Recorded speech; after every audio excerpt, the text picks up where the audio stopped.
नमस्कार दोस्तों, आज की खबरों में आप देखेंगे कैसे राजस्थान से शुरू हुई विकसित उड़ान योजना हवाई सफर की तस्वीरें बदल सकती है। आखिर 52,000 करोड़ रुपए से ज्यादा के रक्षा फैसलों से देश की सुरक्षा को कितनी मजबूती मिलेगी। तो दोस्तों, आज है 5 जुलाई 2026 दिन रविवार। हिंदी पंचांग के अनुसार आज है आषाढ़ माह के कृष्ण पक्ष की पंचमी तिथि। पहली खबर राजस्थान से आ रही है। प्रधानमंत्री नरेंद्र मोदी ने जोधपुर में नए एयरपोर्ट टर्मिनल का उद्घाटन किया और विकसित उड़ान योजना की शुरुआत की। इस योजना का मकसद छोटे शहरों को हवाई सेवाओं से जोड़ना है ताकि आम लोगों के लिए हवाई सफर और भी आसान और सस्ता बन सके। चलिए बढ़ते हैं अगली खबर की ओर। प्रधानमंत्री मोदी 8 जुलाई से ऑस्ट्रेलिया के दौरे पर जाएंगे, जहां भारत और ऑस्ट्रेलिया के बीच वार्षिक लीडर समिट होगी। इस बैठक में व्यापार, रक्षा और शिक्षा और इंडो पैसिफिक क्षेत्र में सहयोग बढ़ाने जैसे कई अहम मुद्दों पर चर्चा होने की उम्मीद है। अगली खबर आम लोगों से जुड़ी है। प्रधानमंत्री मोदी ने बताया कि ई जागृति पोर्टल के जरिए अब उपभोक्ता अपनी शिकायत ऑनलाइन आसानी से दर्ज करा सकेंगे। इससे शिकायतों का निपटारा पहले के मुकाबले ज्यादा तेज और पारदर्शी तरीके से हो सकेगा। चलिए अब रक्षा क्षेत्र की बड़ी खबर देखते हैं। रक्षा मंत्री राजनाथ सिंह ने बताया कि भारत का रक्षा निर्यात अब 38,000 करोड़ रुपए के आंकड़े को पार कर चुका है। उनका कहना है कि पिछले कुछ वर्षों में भारत हथियार आयात करने वाले देश से रक्षा उपकरण निर्यात करने वाले देशों की सूची में तेजी से आगे बढ़ा है।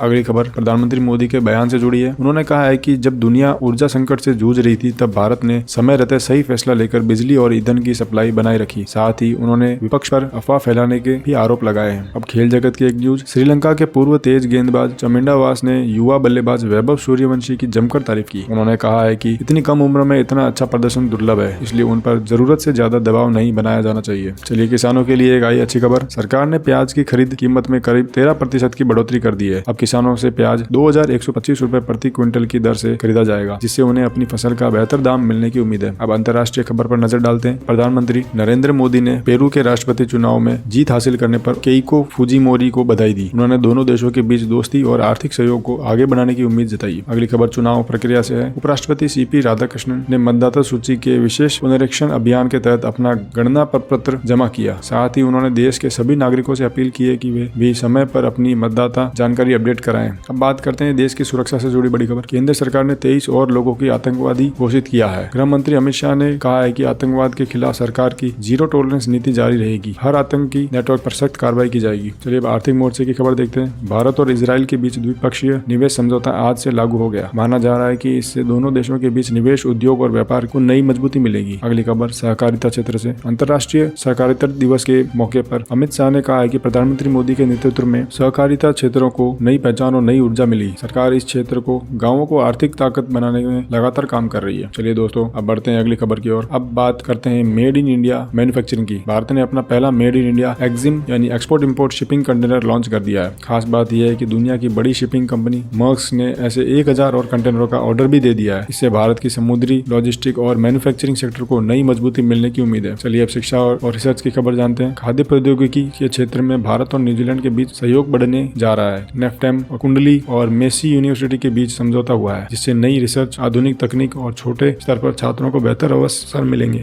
अब बात करते हैं स्वास्थ्य से जुड़ी अहम खबर की। सरकार ने इंसानों और जानवरों से फैलने वाली बीमारियां यानी जूनोटिक डिजीज से निपटने के लिए अपनी तैयारी को और मजबूत कर दिया है। इसके तहत अलग अलग विभाग मिलकर तेजी से काम करेंगे ताकि किसी भी बीमारी पर समय रहते काबू पाया जा सके। अगली खबर प्रेरणा से जुड़ी है। स्वामी विवेकानंद की पुण्यतिथि पर प्रधानमंत्री मोदी, गृह मंत्री अमित शाह और कई नेताओं ने उन्हें श्रद्धांजलि दी। नेताओं ने कहा है कि स्वामी विवेकानंद के विचार आज भी युवाओं को देश और सेवा और आत्मविश्वास के प्रति प्रेरित करते हैं। चलते हैं अगली खबर की ओर। लो क्वेस्ट नाम का डिजिटल प्लेटफॉर्म अब ग्रामीण स्वयं सहायता समूहों के लिए बड़ा सहारा बन रहा है। इससे महिलाओं को आर्थिक गतिविधियों में पारदर्शिता मिलेगी और बैंकिंग सेवाओं तक पहुंचने में भी आसानी होगी। चलिए अंतिम खबर की ओर चलते हैं। भारत और फ्रांस ने निवेश, इनोवेशन और हाईटेक मैन्युफैक्चरिंग में सहयोग बढ़ाने का भरोसा जताया। वहीं भारत का सर्विस सेक्टर भी मजबूत बना और जून महीने में अच्छी ग्रोथ दर्ज की गई। तो दोस्तों, ये थी अब तक की अहम खबरें। कल फिर इसी समय मिलेंगे, तब तक के लिए जय हिंद, वंदे मातरम।